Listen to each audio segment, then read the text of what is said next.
Bueno, muy buenos días muchachos, bienvenidos a su sexta clase de Ciencia de los Materiales.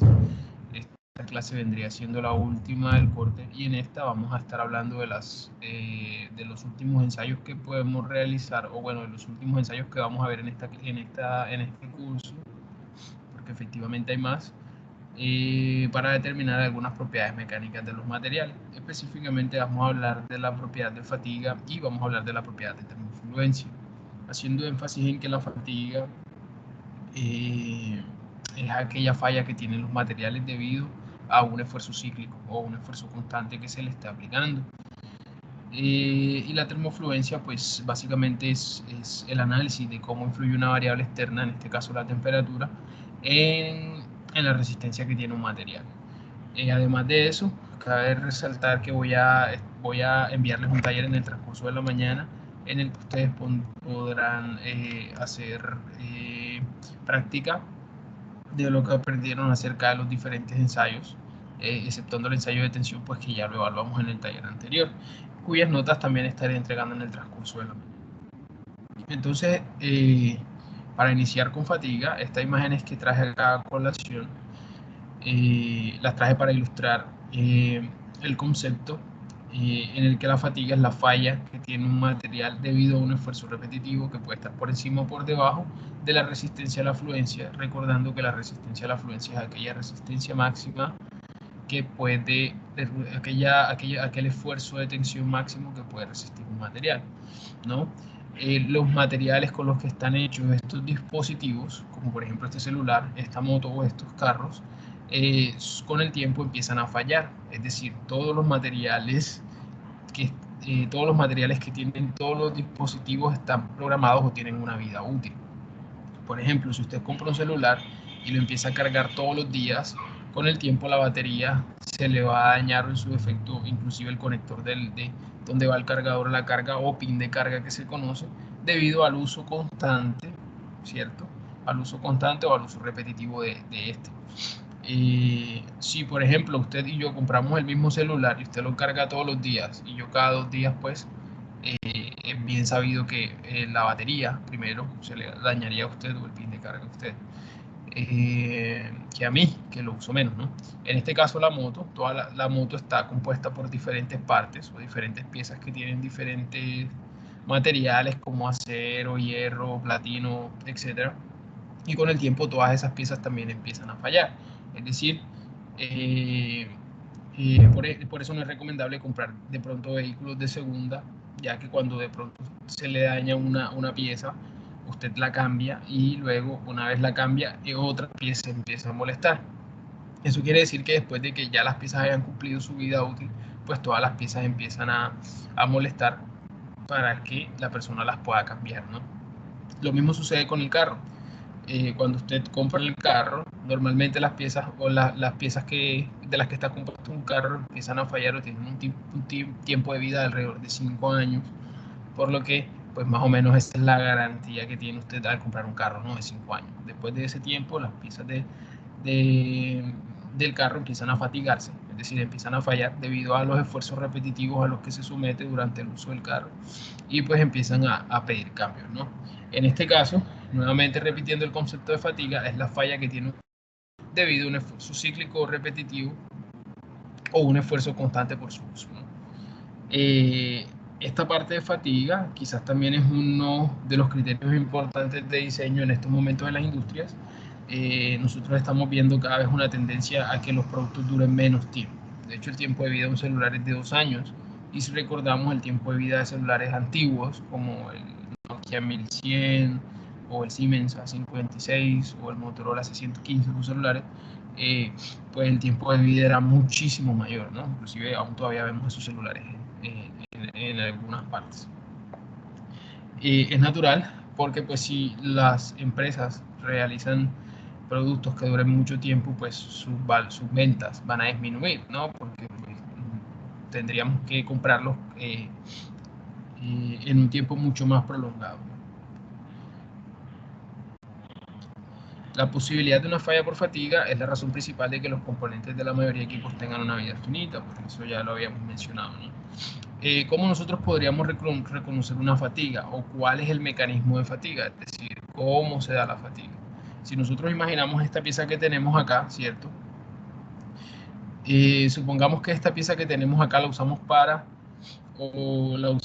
colocarla, la usamos para diseñar algo que tenga una carga cíclica o repetitiva, como por ejemplo un peso. Imaginemos que esta pieza es del metal, en el metal en el que o la superficie metálica en la que nosotros colocamos papas o arroz o algo así en una balanza, ¿no? La superficie de metal de la balanza en la que colocamos el producto que vamos a pesar. Entonces colocamos el producto, lo retiramos, colocamos el producto y lo retiramos, colocamos el producto y lo retiramos. Eso es una carga cíclica o repetitiva. Ya no es una carga constante que se le coloca y queda ahí, sino que se coloca y se quita, se retira y se quita. Bueno, si suponemos que esta parte que está acá es la superficie que está en contacto directo con eso que se coloca, con eso que hace la carga, como por ejemplo el punto de papas o arroz o algo así, en esa superficie, que es la que está en contacto directo con el material que hace la carga, nace una grieta. Empieza una rajita, una grieta, un huequito, un hoyo, debido a cierta imperfección que pueda tener el material en su superficie. De hecho, las superficies lisas pues prolongan más este tipo de fallas. No, en este caso empieza a aparecer una grieta y en la segunda etapa pues a medida que nosotros estamos colocando ese esfuerzo cíclico repetitivo, es decir, colocando la carga y quitándola, colocando la carga y quitándola, la grieta empieza a crecer. A medida que la grieta empieza a crecer, empiezan a aparecer estas marcas que nosotros vemos aquí, que se conocen como marcas de playa o de almeja, que son estas rayitas que vemos aquí así. Yo me imagino que algunos de ustedes han tenido la oportunidad de ver esto cuando está cortando un tornillo o cuando se parte alguna pieza metálica o algo por el estilo, ¿no? A medida que la grieta empieza a crecer, ¿cierto? Nosotros vemos aquí estas marcas de playa que están apareciendo. El área de la sección transversal, como ustedes pueden ver, empieza a disminuir. Va a llegar un punto en el que el área de la sección transversal es lo suficientemente pequeña para que cuando se le coloca esa carga o ese esfuerzo, pues el área de la sección transversal no va a aguantar y la pieza se va a romper de manera repentina o catastrófica. ¿Cómo se ve acá? Una ruptura catastrófica o una ruptura de manera repentina genera este patrón desordenado que nosotros vemos aquí de ruptura. Siempre que nosotros veamos estas marcas de playa o de almeja aquí, ¿cierto? Vamos a poder decir con certeza de que una pieza falló por fatiga. Sin embargo, el hecho de que una pieza cuando se rompa no tenga estas marcas de playa, pues no significa que la pieza no falló por fatiga. Nuevamente, si nosotros vemos las marcas de playa, nosotros vamos a estar seguros de que la pieza falló por fatiga, pero el hecho de que la pieza no tenga las marcas de playa, pues no descarta que la falla sea por fatiga, ¿no? Como el área de la sección transversal, a medida que la grieta se va creciendo, va disminuyendo, pues nosotros podríamos colocar una carga que equivale o no un esfuerzo que esté por encima o no del límite elástico y pues la pieza también podría romperse, ¿no? Si nosotros inicialmente tenemos esta pieza entera, o sea, nueva, por decirlo así, realizamos un ensayo de tensión y podríamos determinar el límite elástico, ¿cierto? Imaginemos que el límite elástico está alrededor de los 18.000 PSI.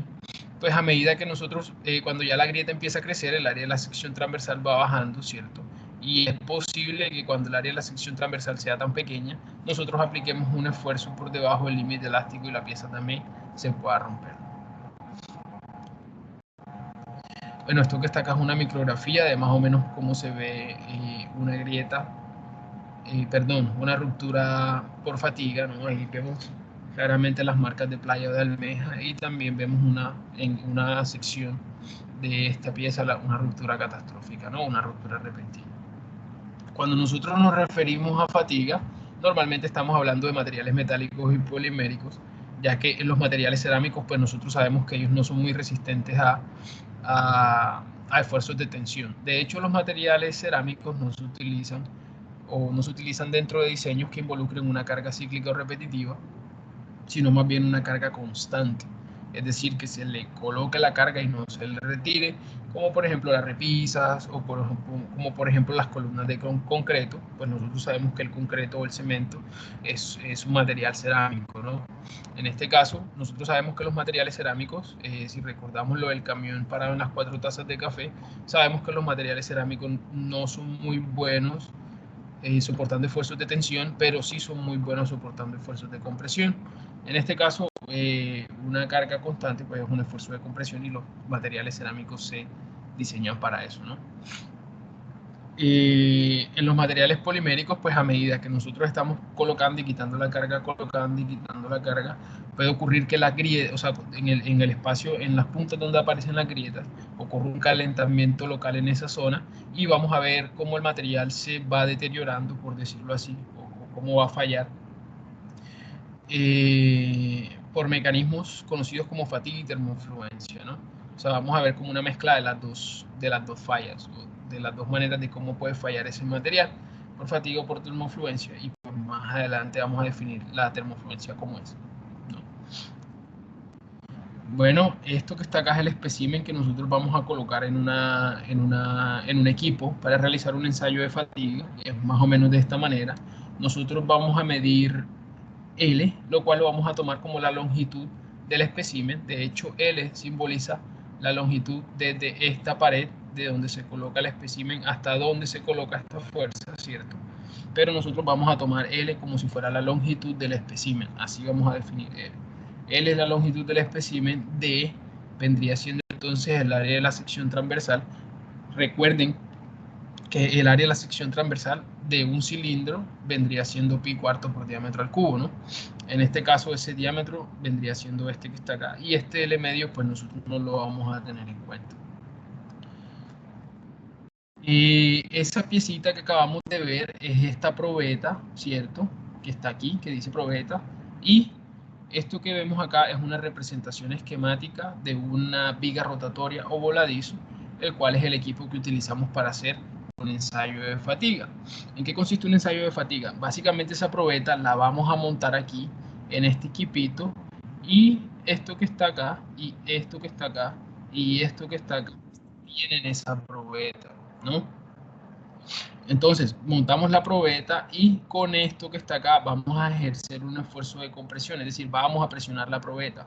Esto que está acá, esto que está acá y esto que está aquí van a tener la probeta presionada, es decir, van a sostener la probeta. A su vez, que la probeta está aquí presionada, ¿cierto? O que está bajo un esfuerzo de compresión, vamos a colocar aquí en la punta una carga, es decir, una fuerza. Nosotros aquí vamos a colocar una carga o una fuerza conocida. Listo, como colocamos una carga y una fuerza conocida, acto seguido, lo que vamos a hacer es que vamos a colocar esta probeta a dar vueltas.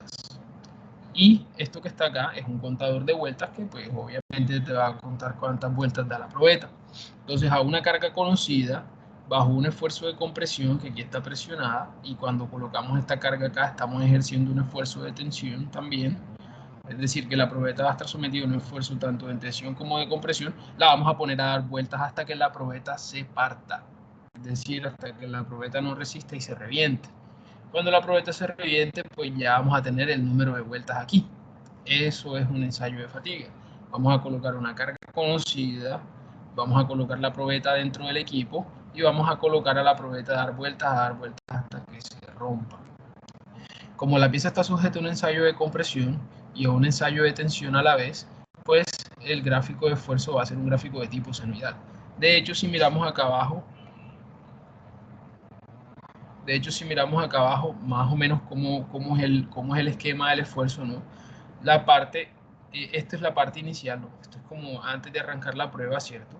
Y si miramos, la mitad de la probeta está sometido bajo un esfuerzo de tensión y la otra mitad hacia arriba está sometido la mitad hacia abajo, esta mitad de abajo está sometido a un esfuerzo de compresión y la parte hacia arriba está sometido a un esfuerzo de tensión. Cuando la probeta da media vuelta, ¿cierto? Ahora la parte que estaba sometida en un esfuerzo de tensión va a estar sometida a un esfuerzo de compresión y la parte que estaba sometida a un esfuerzo de compresión va a estar sometido a un esfuerzo de tensión y así sucesivamente, y esa es la razón por la que la gráfica de esfuerzo es de tipo senoidal. Recuerden, para realizar un ensayo de fatiga consiste en tomar la probeta, colocarla en el equipo, presionarla aquí, ¿cierto? Ejercer una presión y colocar una carga conocida o una fuerza conocida y colocar a la probeta a dar vueltas hasta que la probeta se reviente. Eso es un ensayo de fatiga. Con esa fuerza que nosotros colocamos, bueno, el esfuerzo máximo que actúa sobre el espécimen en este caso estaría dado por esta expresión y vamos a determinar el esfuerzo con esta letra griega que está acá, que en este momento se me escapa el nombre. Sí, se me escapa el nombre, luego lo vamos a recordar.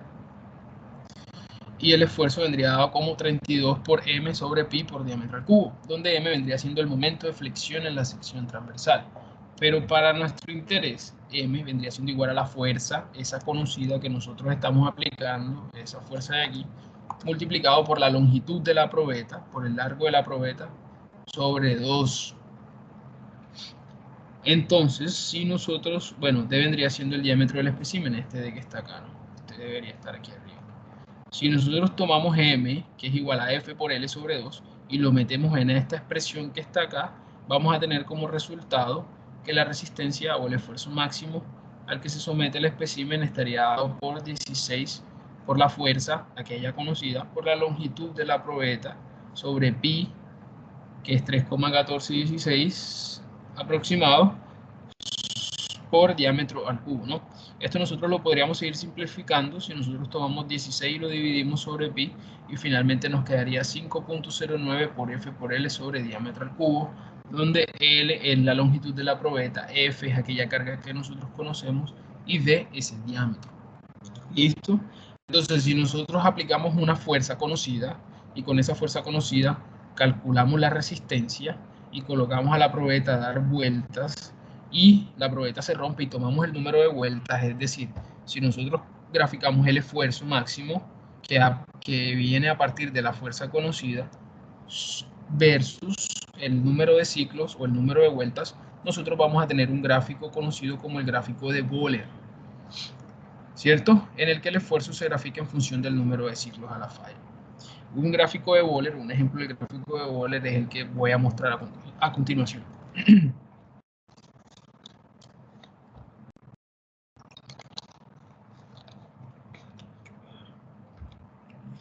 En este caso, fíjense que aquí hay dos tipos de materiales diferentes. Aquí tenemos una aleación de aluminio, que es esta gráfica que está acá, y aquí tenemos un gráfico de un acero para herramienta. Aquí lo dice, acero para herramienta, este que está acá. Entonces quiero que se enfoquen por favor en este que dice acero para herramienta. Fíjense que en el eje de la Y está graficado el esfuerzo que se aplica al material en KSI. KSI es básicamente PSI por 1000, por ejemplo. ¿Eso qué quiere decir? Que este que dice 100 KSI, pues equivale a 100.000 PSI. Y acá abajo tenemos el número de ciclos, el número de ciclos, y el eje X se muestra de manera logarítmica. Eso quiere decir que esto es 1 por 10 a la 4, es decir, 10.000, y este que está acá sería 2 por 10 a la 4, es decir, 20.000, y esta sería 3 por 10 a la 4, 30.000, 4 por 10 a la 4, 40.000, 5 por 10 a la 4, 6 por 10 a la 4, 7 por 10 a la 4, 8 por 10 a la 4, 9 por 10 a la 4 y 1 por 10 a la 5, o sea, 100.000. 2 por 10 a la 5, 200.000, 3 por 10 a la 5, 300.000 y así sucesivamente, ¿no? Entonces nos enfocamos en este que está aquí, acero para herramientas. Esta curva de fatiga es muy, pero muy importante, ya que nos da dos términos o dos parámetros que son cruciales en el diseño en ciencia de los materiales. El primero es la vida de fatiga y el segundo es el límite de resistencia a la fatiga. ¿Cuáles son estos dos valores? Básicamente, ya se los voy a explicar. Entonces, imagínense que nosotros tenemos esta pieza de ese acero para herramienta que está ahí. Imagínense que nosotros lo montamos en el equipo y aplicar diferentes cosas para calcular diferentes esfuerzos máximos que se pueden esfuerzo máximo que actúa sobre el espécimen o esfuerzo, simplemente le llamamos esfuerzo aplicado. Entonces imagínense que yo aplico una fuerza tal que el esfuerzo aplicado calculado con esta expresión que está aquí es de 100.000 PSI, que es este valor que está acá. Cuando yo aplico un esfuerzo de 100.000 PSI, entonces yo me vengo por aquí voy a cambiar esto por una pluma. Entonces yo me vengo por aquí, ¿cierto? Si yo aplico un esfuerzo de 100.000 PSI, eso básicamente me va a decir que mi pieza, me perdonen, yo no tengo buen pulso con el mouse.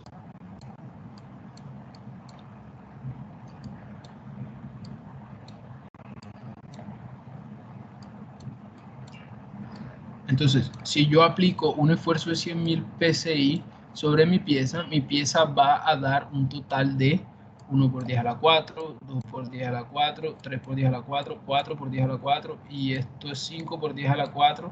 Digamos que va a dar un total de 4.5 por 10 a la 4, lo que equivale a 45.000 ciclos. En este caso, ciclo y vuelta es lo mismo. Es decir, que si yo aplico un esfuerzo de 100.000 PSI, mi pieza va a dar 45.000 vueltas y a las 45.000 vueltas se va a partir.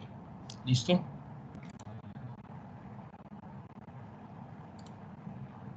Si por el contrario ahora, si ahora yo aplico un esfuerzo de 90.000 PSI, que es este que está acá, pues bueno, yo me voy a ir hasta acá, hasta mi gráfico, y luego voy a bajar, y yo sé que mi gráfico va a dar un total de 1 por 10 a las 5 vueltas. Es decir que, perdón, si yo aplico un esfuerzo de 90.000, repito nuevamente, qué pena, si yo aplico un esfuerzo de 90.000 a mi pieza de acero para herramienta, yo sé que mi pieza va a dar un total de 1 por 10 a las 5 vueltas o 100.000 vueltas, y a las 100.000 vueltas se va a partir. ¿Listo? Si ahora yo aplico un esfuerzo de 80.000 PSI y me voy hasta acá, ¿cierto? Y bajo como hasta aquí, yo sé que mi pieza va a dar un total de 1 por 10 a la 5, 2 por 10 a la 5, 3 por 10 a la 5, es más o menos la mitad, vendría siendo 2.5 por 10 a la 5, lo cual equivale a 250.000. Es decir que cuando yo aplique un esfuerzo de 80.000, mi pieza va a dar 250.000 vueltas, alrededor de 250.000 vueltas, y se va a partir. ¿Listo? Si yo conozco cuánto dura una vuelta, pues yo podría determinar la vida de fatiga del material o el ciclo de vida de mi material. ¿Cómo así? Si yo nuevamente me voy a 80.000, si yo aplico un esfuerzo de 80.000, ¿cierto? Y yo en ese esfuerzo de 80.000, yo lo monto en la máquina y yo sé que mi máquina va a dar un total de 250.000 vueltas. Si yo, vueltas o ciclos, en este caso es lo mismo. Si yo sé que una vuelta o ciclo dura 1 hora, por ejemplo, entonces mi pieza va a durar 250.000 horas. Y esa es la manera como yo conozco la vida de fatiga de una pieza, ¿no? Si nuevamente vamos aquí y aplico un esfuerzo de 90.000, yo sé que mi pieza va a dar 1 por 10 a la 5 o 100.000 vueltas. Y si yo sé que cada vuelta dura 1 minuto, entonces mi pieza va a durar 100.000 minutos, ¿no? Y esa es la manera como yo determino la vida de fatiga o el ciclo de vida de una pieza. Si ahora yo aplico un esfuerzo de 70.000 PSI aquí, pues yo vengo más o menos hasta aquí, más o menos aquí, y bajo, yo voy a tener que mi pieza va a dar 1 por 10 a la 5, 2, 3, 4, 5 por 10 a la 5, o un total de 500.000 ciclos o 500.000 vueltas. Si yo sé que cada vuelta dura 1 hora, pues entonces serían 500.000 horas, ¿no? Y a las 500.000 horas, pues mi pieza se va a reventar o se va a partir, ¿cierto? Si ahora voy aquí a 60.000, ¿cierto?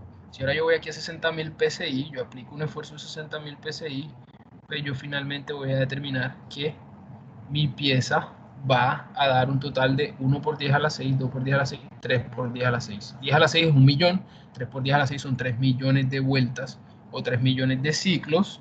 Y si yo, por ejemplo, sé que un ciclo dura 1 minuto, pues serían 3 millones de minutos, ¿no? Entonces, fíjense ustedes la relación que tiene el esfuerzo aplicado versus el número de ciclos. A medida que nosotros disminuimos el esfuerzo, pues el número de ciclos va a aumentar, es decir, o la vida de la fatiga la vida de fatiga va a aumentar.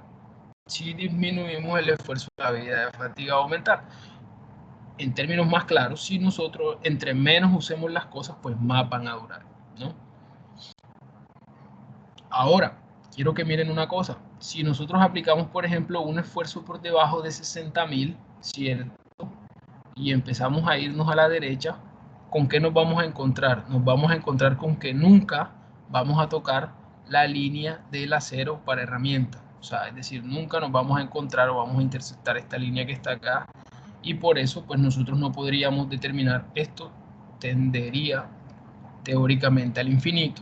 Nosotros no podríamos determinar un número de ciclos. Fíjense, un esfuerzo por debajo de 60.000 no toca este gráfico de acá de mi acero para herramienta. ¿Eso qué quiere indicar? Eso quiere indicar que todos los esfuerzos por debajo de 60.000, en teoría, perdón, eso quiere indicar que en teoría todos los esfuerzos por debajo de 60.000 que tú le apliques a esta pieza, la pieza jamás se va a partir, o indicaría que la vida de fatiga teóricamente tendería al infinito. Ese límite se conoce como límite de resistencia a la fatiga, el cual es el límite en el cual, si tú lo aplicas, teóricamente tu pieza no se va a fatigar jamás, ¿cierto? Nuevamente, si yo aplico un esfuerzo de 60.000 PSI, yo voy a tener que toco esta línea aquí y bajo, y voy a tener que mi pieza va a tener 3 millones de ciclos, y a los 3 millones de ciclos se va a partir. Pero si aplico un esfuerzo menor a 60.000, yo no voy a tocar esa línea. Si ven, esfuerzo por debajo de 60.000, yo no voy a tocar esa línea. Si no toco esa línea, sigo derecho y teóricamente eso tendería al infinito, lo que indicaría que mi pieza duraría para siempre. Pero eso es solo teórico. Bueno, ese valor de resistencia en el que la pieza no se va a partir teóricamente, o que va a durar muchísimo tiempo, se conoce como el límite de resistencia a la fatiga, que en este caso, o para esta pieza es de 60.000, ¿no? Valores por debajo de 60.000 o en valores por debajo de 60.000, la pieza pues no se va a fatigar teóricamente. Sin embargo, nuevamente, eso es teórico, ya que la fatiga pues también está asociado a otros fenómenos como por ejemplo, nuevamente, fenómenos externos como la temperatura de trabajo, como por ejemplo imperfecciones en la estructura cristalina o imperfecciones en la superficie del material, etcétera, etcétera. Haciendo un recuento, entonces, el límite de resistencia a la fatiga o resistencia a la fatiga es el esfuerzo máximo para el cual la fatiga no ocurrirá dentro de un número particular de ciclos. En este caso, por ejemplo, o sea, la pieza en algún momento se va a reventar porque nada, o sea, ninguna pieza dura para siempre, pero va a durar muchísimo más tiempo que si se aplican esfuerzos por encima de este valor de 60.000 hacia arriba, ¿no? La vida de fatiga indica cuánto sobrevive un componente a un esfuerzo en particular. Pues ya hicimos el ejemplo, ¿no? Si el acero de la figura anterior se somete a una carga de 90.000 PSI de manera cíclica, pues el número de ciclos que tendrá será de 100.000. Y si nosotros conocemos cuánto dura cada ciclo, pues nosotros podríamos hacer la conversión de ciclos a tiempo y podríamos calcular pues el tiempo de vida útil de ese material. Por ejemplo, si aplicando un esfuerzo de 90.000 PSI el número de ciclos es de 100.000 y yo sé que cada ciclo dura una hora, pues entonces la vida de fatigas será de 100.000 horas. Bueno, también definimos la razón de resistencia como la relación que podemos encontrar entre el límite de resistencia a la fatiga, el cual es ese valor que le mencioné, que en este caso es de 60.000, y la resistencia a la tensión, el cual es el máximo valor que puede tener una pieza en un ensayo de tensión, el cual es de ese valor es donde aparece el rebajo, ¿no? Una vez nosotros aplicamos el máximo valor de resistencia, aparece el rebajo. En este caso, por lo general, el valor del límite de resistencia a la fatiga para aceros es de la mitad, es el valor el límite de resistencia a la fatiga corresponde a la mitad de la resistencia a la tensión. Para otros metales o para otros materiales metálicos, por lo general este valor oscila entre 0.3, 0.4, 0.6, pero pues para la mayoría de aceros el valor de la razón de resistencia es de 0.5. Y pues esta expresión que está aquí es bastante importante porque pues nos permite, por ejemplo, a partir de un ensayo de tensión, calcular los valores correspondientes o las propiedades correspondientes a la fatiga y viceversa, ¿no? A partir del límite de resistencia a la fatiga, a partir de un ensayo de fatiga, pues nosotros podríamos calcular algunos valores importantes correspondientes a la parte de resistencia a la tensión. Bueno, esto que está acá es el ejemplo, uno de los ejemplos, el cual ya fue subido a las diferentes plataformas que tenemos nosotros, tanto de Teams como de Moodle. En todo caso, si alguno tiene alguna duda, pues bienvenido sea, me puede escribir por interno, lo podemos revisar. Yo traté de enviarlo lo más explicado posible por Word, pero nuevamente, si alguien tiene alguna duda sobre cómo hice alguna operación o algo por el estilo, pues entonces lo podríamos revisar. Bueno, esto se los dejo como a manera de complemento para que lean en las páginas 271 y 274 el libro de Askeland, sexta edición. Aparte, sobre la aplicación de la prueba de fatiga. Me regalan un momento, por favor.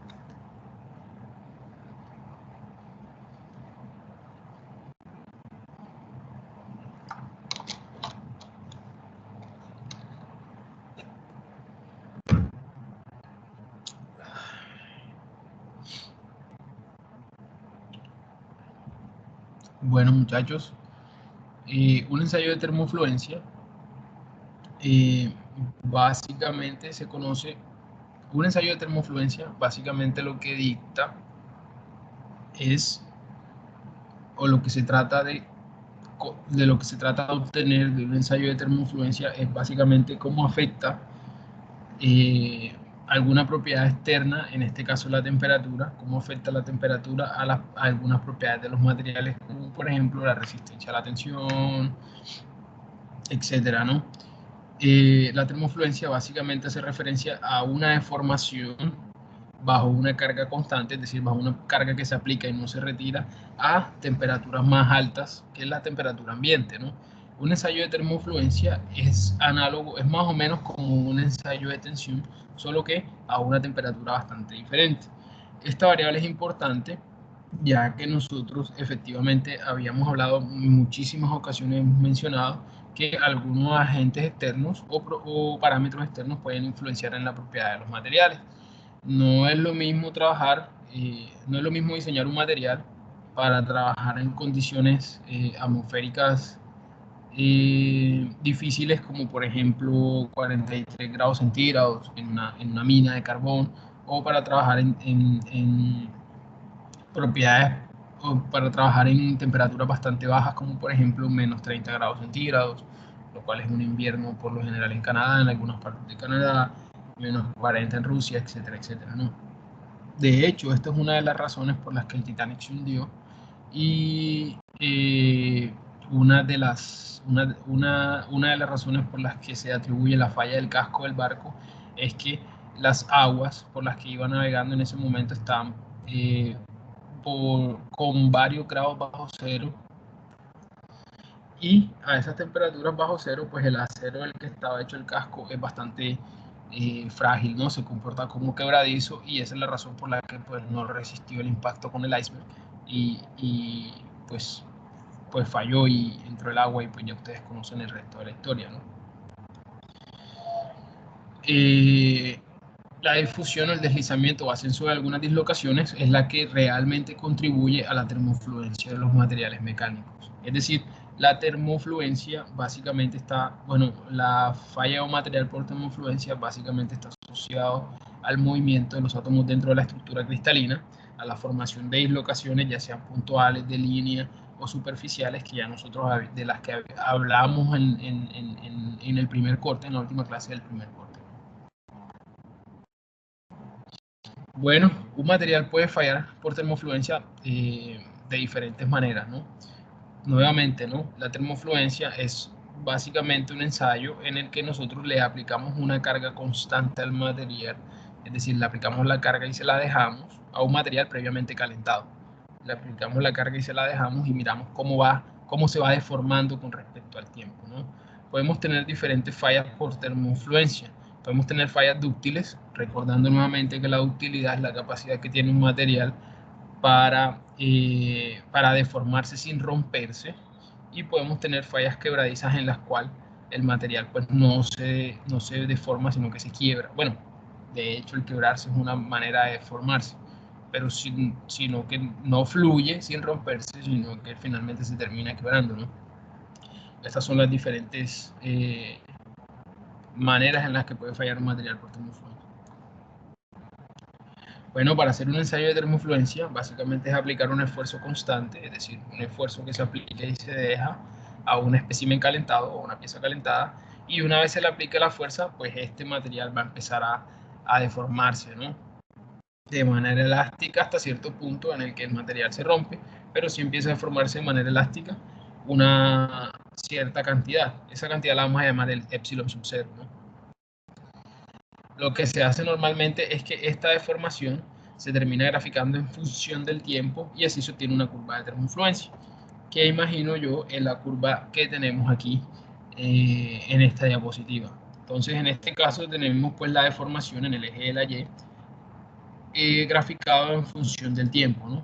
Esto que está acá es la deformación, o este gráfico corresponde, esta línea corresponde a cómo se va deformando el material con respecto al tiempo. Fíjense que nuevamente hago énfasis en que se hace un esfuerzo constante, ¿cierto? Y a una temperatura constante.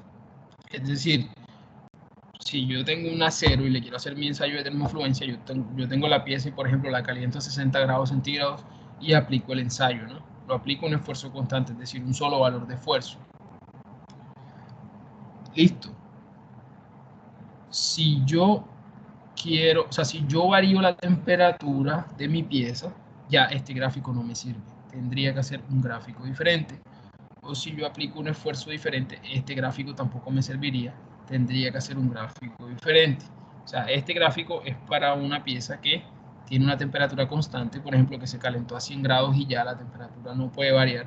Y a un esfuerzo constante se aplica un esfuerzo, por ejemplo, de 100.000 psi y ese esfuerzo no se cambia. Si se cambia el esfuerzo o si uno quiere evaluar cómo es el cambio de temperatura, o sea, quiere evaluar cómo es la termofluencia a una temperatura diferente o a un esfuerzo diferente, pues tendría que hacer un nuevo ensayo o una nueva gráfica, ¿no? Bueno, este gráfico que está acá tiene 3 etapas, o la termofluencia se da por lo general en 3 etapas, y vamos a tener una primera etapa que es aquella en la que, bueno, yo tengo la etapa inicial, no, o primera etapa, yo tengo mi pieza calentada, yo le aplico el esfuerzo a mi pieza y ella pues empieza a deformarse.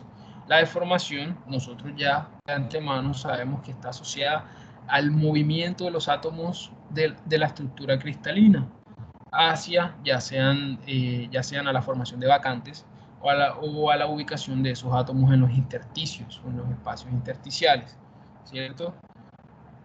Cuando eso sucede, cuando nosotros aplicamos el esfuerzo a mi material ya calentado, pues esas dislocaciones empiezan a darse y por eso empieza a deformarse el material o a darse un ascenso aquí. Esta segunda etapa que está acá, que comprende entre esta región y esta región que está acá, en la que hay un ascenso casi lineal, se conoce como estado estacionario. ¿Por qué se conoce como estado estacionario? Porque la velocidad con la que se dan las dislocaciones termina siendo igual a la velocidad con la que esas dislocaciones con la que esas dislocaciones son bloqueadas por otras dislocaciones ya formadas en el material. ¿Cómo así? Si yo tengo, por ejemplo, perdón, yo tengo esta estructura cristalina que nosotros vemos acá, ¿cierto? Imaginemos que esta es la estructura cristalina que yo tengo acá. Y en mi etapa inicial, ¿qué ocurre? Este material, perdón, este átomo que está aquí se ubica aquí, este también se ubica aquí en los intersticios, este se ubica aquí en los intersticios, y este se ubica aquí en los intersticios, y este se ubica aquí en los intersticios, y así sucesivamente. Entonces mi material empieza a deformarse y es esta etapa que está acá. En esta etapa de estado estacionario, donde la velocidad de formación de dislocaciones es igual a la velocidad de bloqueo de las mismas, ¿qué ocurre? Ocurre de que, por ejemplo, este átomo que está acá se quiere ubicar aquí en este lugar pero no va a poder porque este lugar ya estaba previamente ocupado por un átomo o por otro átomo. De la misma manera acá, este que está acá, por ejemplo, quiere salir de la estructura cristalina para ubicarse, por ejemplo, en este intersticio, pero no va a poder porque este átomo que está acá ya está ocupando ese espacio. Entonces, la velocidad con la que se da esta nueva dislocación, si es el movimiento de este átomo que está acá, la velocidad con la que se da ese movimiento vendría siendo igual a la velocidad con la que el átomo también es bloqueado para formar otras dislocaciones. ¿Eso en qué se traduce? En que la velocidad con la que se dan esas dislocaciones va a disminuir. ¿Cómo disminuye? Pues va a llegar en algún momento a un estado estacionario, ¿no? Si nosotros calculamos la pendiente de esta segunda etapa que está acá, vamos a calcular la rapidez de la termofluencia o la velocidad con la que se da la termofluencia. Ya llega una tercera etapa, que es la etapa de ruptura, en la que pues el material o los átomos ya no pueden ser bloqueados la formación de nuevas dislocaciones ya no pueden ser bloqueadas y pues se dan unas dislocaciones muy rápidas, de tal manera que el material, pues, o la deformación del material empieza a ascender rápidamente hasta un punto en el que el material, pues, no resiste más y se rompe y llega a su ruptura. Este valor que está acá, pues, es la deformación en la ruptura, si se lee en el eje de la Y, y si se lee en el eje de las X, se conoce como el tiempo de ruptura. Resumen de cómo se dan las etapas de la termofluencia para mayor entendimiento. Bueno, muchísimas veces, casi el 100% de las veces, para calcular, ¿cómo lo diría? Casi el 100% de las veces es muy difícil hacer el cálculo de la pendiente de esta parte de la curva por diversas razones. Una de las razones es que por lo general no se cuenta con el gráfico, ¿no? Entonces, para calcular la rapidez de termofluencia, nosotros nos vamos a apoyar en la fórmula que está aquí, que es de tipo Arrhenius, ¿cierto? Y es bastante parecida a la fórmula del número de vacantes. Y para calcular el tiempo de ruptura, es decir, el tiempo que dura la pieza para romperse, nosotros vamos a tener esta fórmula que está acá, que es bastante parecida a esta fórmula que vemos acá. Para la rapidez de termofluencia, C y N son constantes, C, N y Q sub C son constantes característicos de cada material. Es decir, el oro tiene su propia C, su propia N y su propia Q sub C, y de hecho K, M y Q sub R también son constantes de cada material, ¿no? C y N son constantes. Este símbolo que está acá representa pues el esfuerzo que nosotros estamos aplicando a la pieza, ¿cierto? En el ensayo de termofluencia, esto es Euler o exponencial. Y aquí tenemos R, que es la constante de los gases ideales, que nosotros ya sabemos que es 0,082 atmósferas por litro sobre mol por K. Esta es la temperatura absoluta en kelvins. Y este Q sub C es la energía de activación para que se dé la termofluencia. Para acá, para el tiempo de ruptura, vamos a tener que K, M y Q sub R son constantes específicas de cada material, ¿cierto? Que este es el esfuerzo que se le aplica a la pieza, esto es Euler, es decir, K por esfuerzo a la M multiplicado por Euler a la Q sub R. En este caso, Q sub R vendría siendo la energía de activación para la ruptura, es decir, la energía de activación que se dé para que la pieza se rompa. R es la constante de los gases ideales y T es la temperatura en grados absolutos. Además de esas dos fórmulas, vamos a también usar el parámetro de Larson-Miller, en el cual nosotros podríamos hacer una relación entre el tiempo de vida del material, el esfuerzo que se le aplica al material y la temperatura. Es decir, cuánto dura una pieza a este esfuerzo y a esta temperatura. O sea, cuál sería el ciclo de vida de la pieza si le aplicamos este esfuerzo a esta temperatura, ¿no? El parámetro de Larson-Miller vendría siendo esta ecuación que vemos acá, que sería T, que es la temperatura en grados Kelvin sobre 1000, multiplicado por A y B, multiplicado por A más b por logaritmo natural de t. Esta t minúscula es el tiempo, eso lo sabemos ya, y a y b son también constantes características de cada material. Además de este parámetro de Larson-Miller, también nosotros vamos a utilizar esta curva. Bueno, aquí tenemos dos gráficos, la A y la B, y aquí leemos que son resultados de una serie de pruebas de termofluencia. El gráfico de A hace referencia a la curva de fuerza y ruptura para una aleación de hierro cromo-níquel, y B es la gráfica del parámetro de Larson-Miller para el hierro colado dúctil. Es decir, que se calcularon diferentes valores del parámetro de Larson-Miller y se graficó el esfuerzo para cada uno de esos parámetros. Se determinó el esfuerzo para cada uno de esos valores del parámetro de Larson-Miller para este material, ¿cierto? Y acá en este caso, pues tenemos en el eje de las X la vida de la ruptura y el esfuerzo en el eje de la Y. ¿Cómo funciona este gráfico? Fácil. Si yo quiero saber, por ejemplo, yo quiero saber cuánto duraría mi material si yo le aplico un esfuerzo de 4000 psi a 980 grados centígrados. Entonces yo vendría aquí, intercepto aquí y bajo, ¿no? Y bajaré aquí. Entonces sería, si yo aplico un esfuerzo de 4000 psi a 980 grados centígrados, entonces yo estaría teniendo una vida a la ruptura, o sea, o mi material estaría durando alrededor de 250 horas. Estaría durando alrededor de 250 horas. Acá, pues yo determino, de acuerdo a ciertos valores que me den, yo determino el parámetro de Larson-Miller y después estaría determinando el esfuerzo que estaría aplicando ese material para ese parámetro de Larson-Miller, ¿no?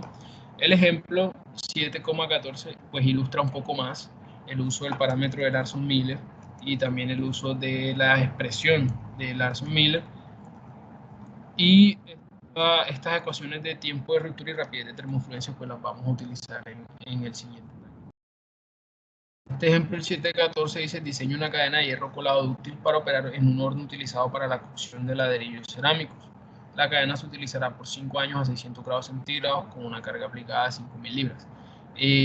Este ejercicio o este ejemplo también lo realicé en el archivo que ya les entregué y ahí pues traté de explicarlo un poco mejor, ¿no? Si también alguno de ustedes tiene dudas acerca, aquí está la resolución también, e introducen algo conocido como un factor de seguridad, pero eso nosotros no lo vamos a tener en cuenta, no lo vamos a hacer, no es necesario para nosotros. Si alguien tiene alguna duda de la resolución del ejercicio, también me puede escribir, o dudas sobre la clase, me pueden escribir a mí. Recuerden que también tienen el monitor, y nosotros pues estaremos felices de atenderlos. Bueno, muchachos, eso era todo lo que les tenía para la clase 6. Les deseo mucha suerte en el examen. Estaré entregando las notas ahorita en el transcurso de la mañana. Y nuevamente, ¿no? Si tienen alguna duda o algo así, me pueden escribir al interno y pues yo les atenderé en la mayor brevedad posible. Muchísimas gracias a todos y que pasen buen resto de día.